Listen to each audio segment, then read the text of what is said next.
Selamat bergabung dalam ibadah online GPDI Pasir Nangka.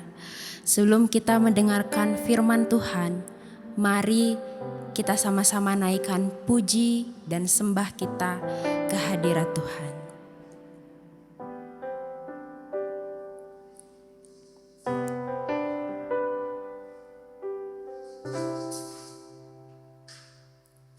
Search me, O Lord,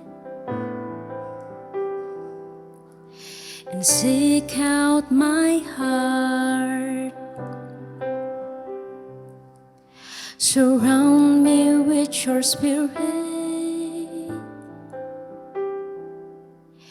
and never be apart. Oh, where can I go from your spirit? And where can I go from your presence?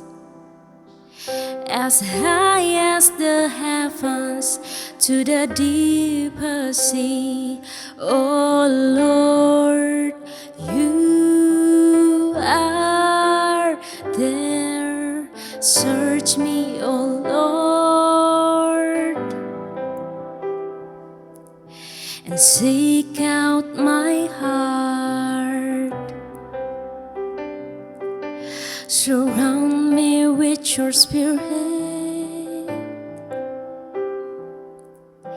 and never be apart. Oh, where can I go from your spirit? And where can I go from your presence? As high as the heavens to the deepest sea, oh Lord, you are there. How great is your love, your mercy for me. With every breath I take, I will worship. Lead my way, I breathe. Lord, I surrender.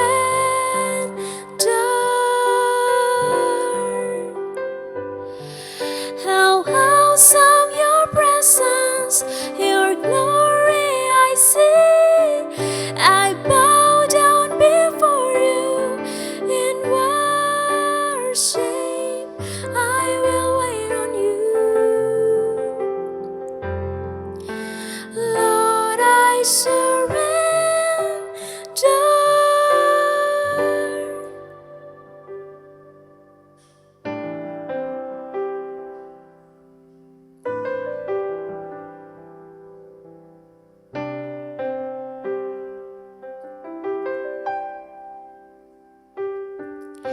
Search me, Lord,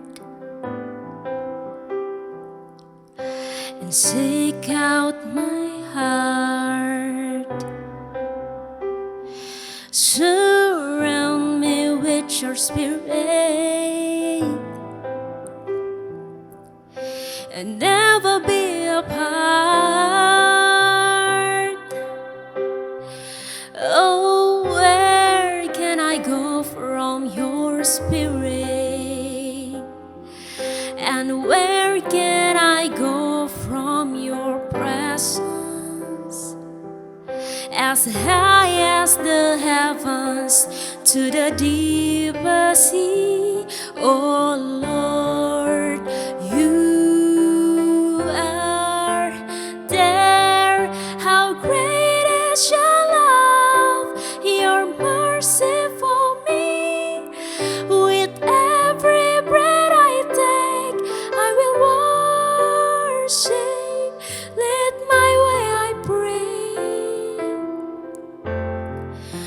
Lord, I surrender.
Puji Tuhan, salam sejahtera dalam kasih Tuhan kita Yesus Kristus. Senang kalau kita bisa ketemu kembali bersama jemaat GPDI Pasir Nangka, baik yang ada di tempat ini ataupun yang berada di luar kota, atau dengan saudara yang mengikuti acara ini. Nah, saudara yang dikasihi Tuhan, tema firman Tuhan pada minggu-minggu ini kita masih tetap berbicara tentang berkat-berkat yang ada di dalam nama Tuhan. Minggu-minggu yang kita sudah mendengar firman Tuhan dari berkat yang ada dalam nama Tuhan, yaitu Yehova Maksi, yang artinya Tuhan itu adalah tempat perlindungan bagi kita. Berikutnya, kita juga sudah mendengar khotbah tentang berkat yang ada di dalam nama Tuhan, yaitu Yehova Jireh, yang artinya Tuhan yang menyediakan kebutuhan bagi kita semua. Dan pada minggu ini, saya ingin berbicara berkat yang ada di dalam nama Tuhan untuk kita, yaitu Yehova Shalom. Allah yang menjadi damai dan sejahtera untuk kita semua. Sebelum kita masuk dalam firman Tuhan lebih jauh, saya ingin mengajak saudara, baiklah bersama kita tundukkan kepala untuk kita masuk di dalam doa. Kembali Tuhan, kami datang menghadap Engkau dengan segala syukur dan terima kasih kepadamu, karena Engkau Allah kami yang baik, yang sudah memelihara, menjaga, memberkati kami sepanjang minggu berlalu. Dan hari ini kami ada sebagaimana kami ada, itu adalah kebaikan-Mu. Berkati kami, berikan kemampuan untuk bisa mengikuti, menerima, mengerti akan firman yang kami dengar, dan hamba-Mu yang menyampaikan kebenaran firman-Mu, Engkau urapi sehingga apa yang kami katakan itu adalah bagian daripada kehendak-Mu. Dalam nama Tuhan Yesus Kristus kami sudah berdoa dan siap menerima berkat firman Tuhan. Haleluya, amin. Nah, puji Tuhan, mengawali dari khotbah ini, saya ingin mengajak saudara bagi yang membawa Alkitab untuk kita membaca ayat pokok yang terdapat di dalam kitab Hakim-Hakim pasalnya yang ke-6 ayat 24. Mengatakan demikian. Lalu Gideon mendirikan mezbah di sana bagi Tuhan dan menamainya Tuhan itu keselamatan. Di dalam terjemahan bahasa yang lain dikatakan Jehovah Jireh. Artinya Tuhan itu adalah damai dan sejahtera kita. Nah saudara, karena kisah ini terjadi di dalam kitab Hakim-Hakim, maka kita perlu untuk melihat latar belakang atau sejarah dari kitab Hakim-Hakim ini sehingga muncul apa yang disebut Jehovah Shalom ini. Nah saudara, kalau kita lihat pada faktor sejarah atau latar belakang pada zaman hakim-hakim memerintah bagi Israel, maka kita akan lihat di sana Israel ada pada masa yang paling kacau. Karena apa? Pada saat itu belum ada raja yang memerintah bagi Israel. Sehingga setiap orang yang ingin berbuat apa yang benar menurut pemandangan mata mereka. Jadi saudara bisa bayangkan apa jadinya kalau satu bangsa tidak ada pemimpin, tidak ada yang mengatur, lalu semua umat, semua rakyat berbuat menurut apa yang baik bagi mereka, padahal itu tidak benar. Ini akan mendatangkan suatu masalah, suatu kekacauan. Berikutnya, kenapa mereka ada di dalam keadaan kacau? Karena dikatakan yang berikut, kalau mereka susah menderita, selalu mereka berseru kepada Tuhan. Tetapi bila Tuhan memberi keamanan, kedamaian, kecukupan dan kemakmuran kepada mereka, mereka akan melupakan Tuhan, lalu berpaling meninggalkan Tuhan dan beralih kepada ilah-ilah atau berhala yang lain. Saya rasa ini adalah bahagian daripada kebiasaan manusia. Kalau kita diberi kesenangan, kita diberi kelimpahan, kita akan lupa berdoa. Kita akan lupa ke gereja karena kita merasa semua sudah cukup. Sehingga akhirnya kita akan jauh dari Tuhan dan lambat laun kita akan meninggalkan Tuhan. Dan bagi Israel pada waktu itu, ini menjadi kebiasaan yang terus-menerus terjadi. Bila susah, mereka berseru kepada Tuhan. Tuhan tolong mereka, Tuhan berkati mereka, mereka meninggalkan Tuhan. Nah, ini yang membuat Tuhan menjadi sangat kesal.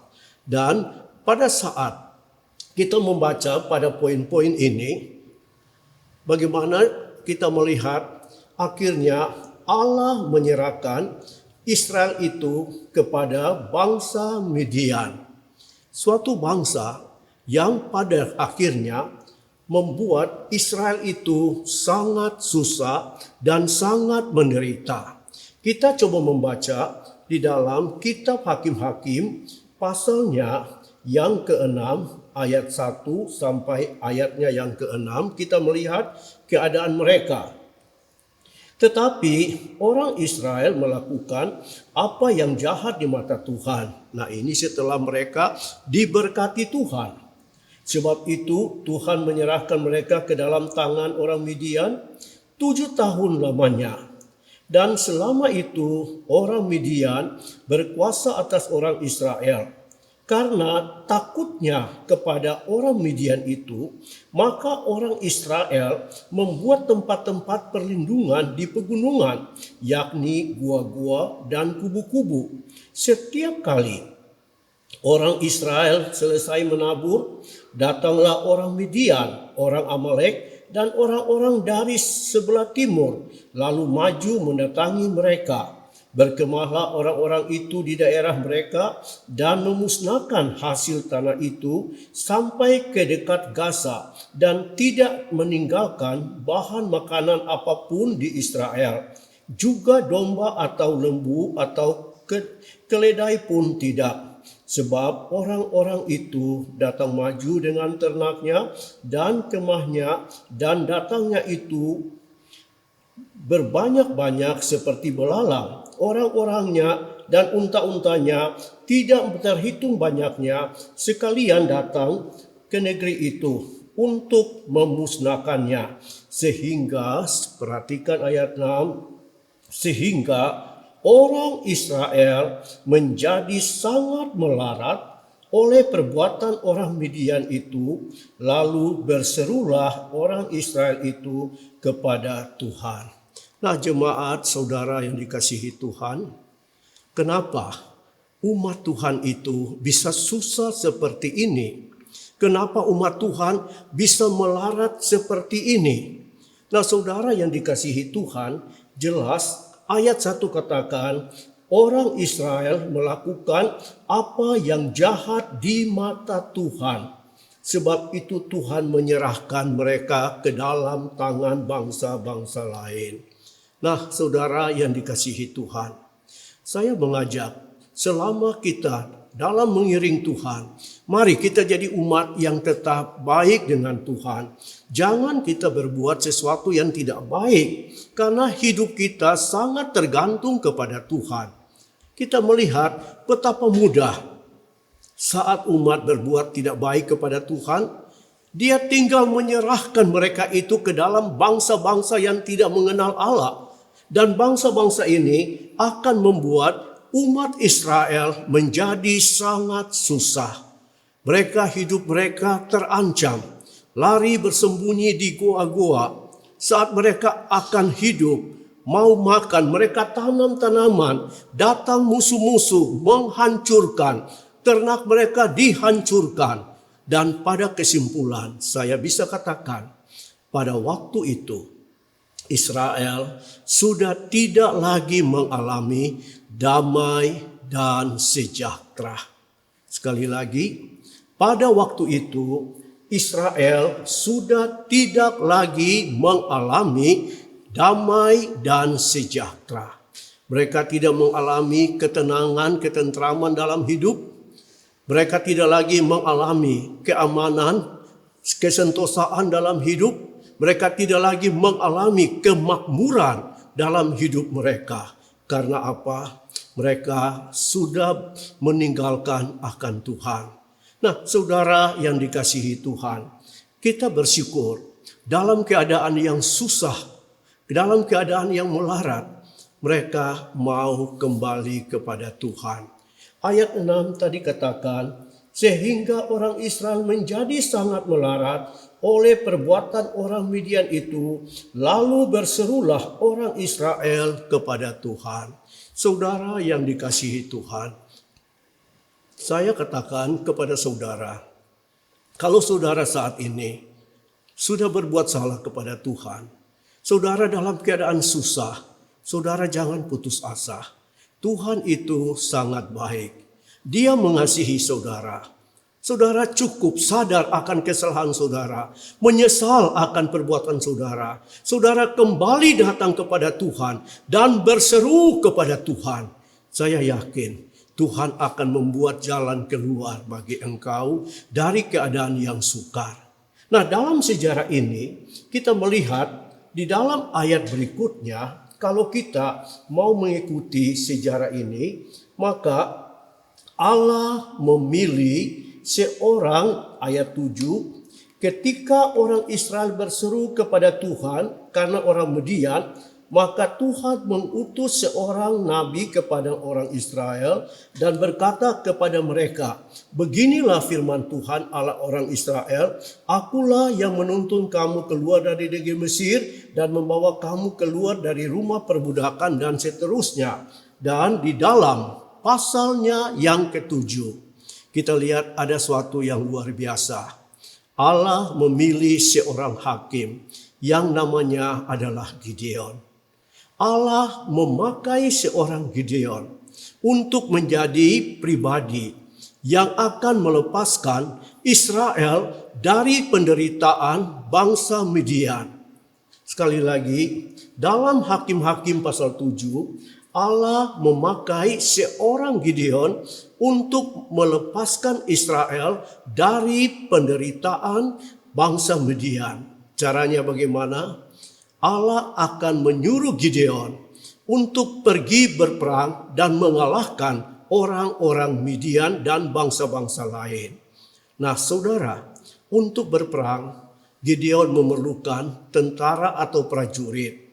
Lalu Gideon sampaikan kepada bangsa Israel, ayo siapa yang mau ikut berperang?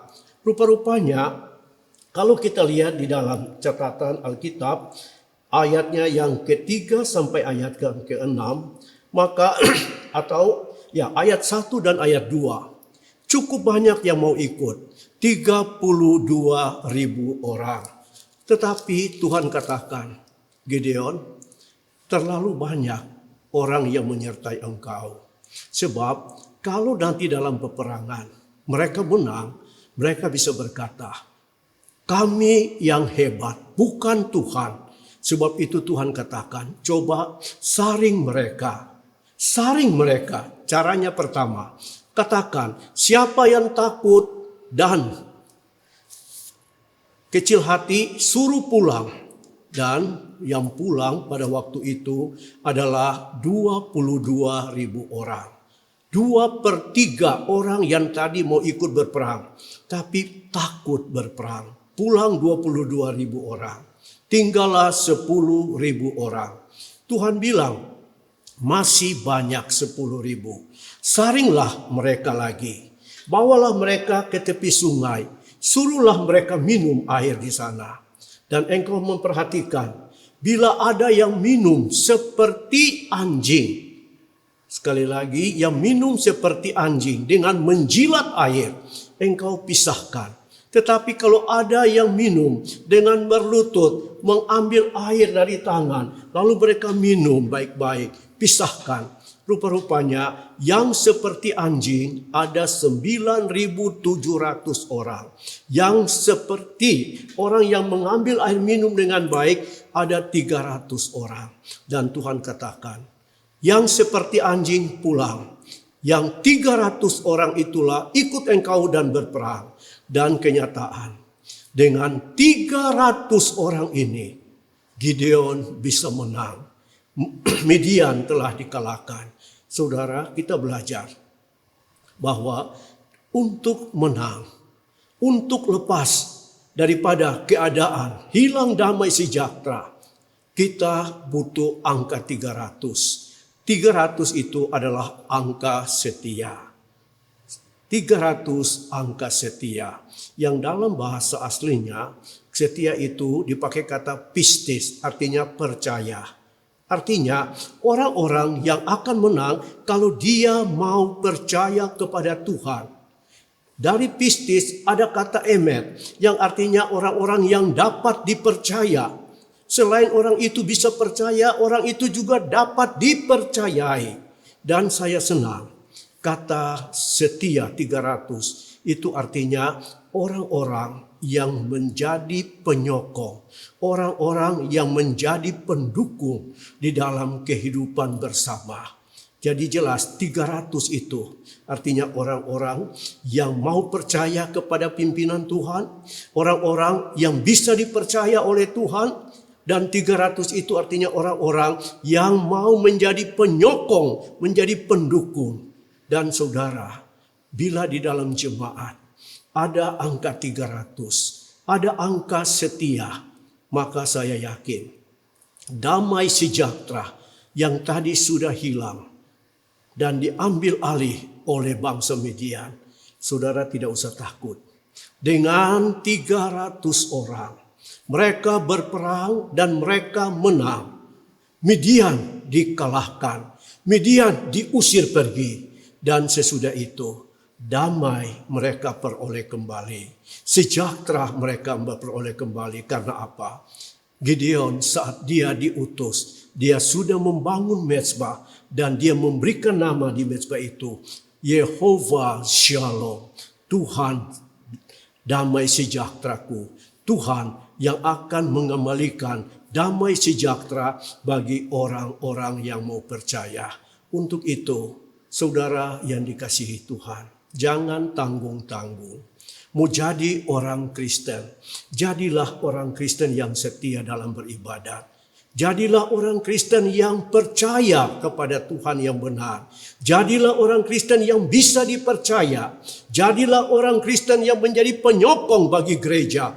Jadilah orang Kristen yang mendukung pekerjaan Tuhan. Saya yakin Yehovah Shalom, Tuhan damai sejahtera itu akan memenuhi hidupmu dengan damai dan sejahtera yang daripada Tuhan. Kiranya firman Tuhan menjadi berkat bagi kita, bagi saudara yang sedang hilang damai sejahtera karena pandemi COVID. Saudara tidak usah takut.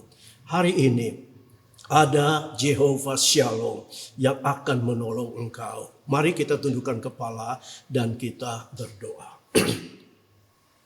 Kembali Tuhan, kami bersyukur kepadamu. Karena engkaulah Tuhan dan Allah kami yang baik, Allah yang hidup dan Allah yang berkuasa.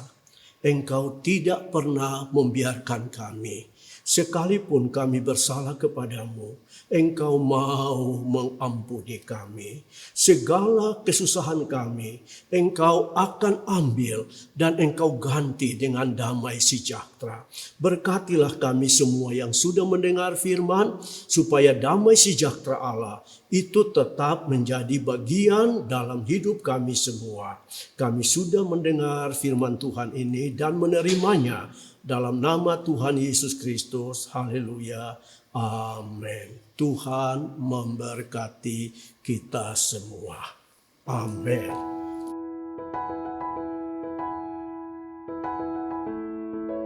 Haleluya, puji Tuhan, kita sudah mendengarkan firman Tuhan. Firman Tuhan yang begitu luar biasa dan tentunya dapat memberikan kekuatan baru untuk kita yang mendengarkan dan melakukannya. Sebelum kita memberikan persembahan, saya akan melanjutkan pembahasan saya mengenai transformasi keuangan, dan ini merupakan bagian terakhir dari pembahasan kita mengenai transformasi keuangan. Mari kita bersama-sama membuka Alkitab kita dalam Matius 25 ayat 19-30, tetapi hari ini saya akan membacakan di ayat 19. Bapak Ibu Saudara boleh membaca mandiri ayat selanjutnya. Ayat 19, lama sesudah itu pulanglah tuan hamba-hamba itu lalu mengadakan perhitungan dengan mereka. Dari ayat tersebut kita belajar bahwa ternyata Tuhan meminta pertanggungjawaban kita. Hamba yang menerima 1 talenta tidak lulus dalam proses auditnya Tuhan. Banyak dari kita tidak menyadari bahwa Tuhan ternyata melihat dan menilai proses dan tanggung jawab dalam mengatur keuangan. Dan banyak dari kita gagal dalam proses auditnya Tuhan. Bagaimana cara kita agar berhasil dalam proses auditnya Tuhan? Yang pertama, kita lihat dalam ayat yang sudah kita bacakan bersama-sama bahwa orang yang diberikan 5 talenta dan 2 talenta berhasil dalam proses auditnya Tuhan, yaitu karena mereka setia dan taat kepada Tuhan, sehingga Tuhan berkata masuk dalam perkara besarnya Tuhan. Yang kedua, tidak berpikir negatif. Kita melihat bahwa hamba yang menerima 1 talenta memikirkan hal-hal yang buruk tentang tuannya dan tidak memikirkan bagaimana cara mengelola talenta dengan baik sehingga mendapatkan hasil. Lalu, mengapa Tuhan sangat menganggap serius masalah pertanggungjawaban ini? Mari kita sama-sama buka dalam Lukas 16 ayat 11 sampai 12. Lukas 16 ayat 11 sampai 12. Jadi, jikalau kamu tidak setia dalam hal mamon yang tidak jujur, siapakah yang akan mempercayakan kepadamu harta yang sesungguhnya? Dan jikalau kamu tidak setia dalam harta orang lain, siapakah yang akan menyerahkan hartamu sendiri kepadamu? Artinya, cara kita mengelola harta duniawi akan sangat menentukan cara Tuhan menilai harta surgawi kita. Marilah kita sama-sama belajar untuk taat dan setia kepada Tuhan dan berpikir positif mengenai pemberian Tuhan. Persembahan dapat diberikan melalui bank transfer atau melalui GoPay seperti yang tertera dalam layar kaca saudara.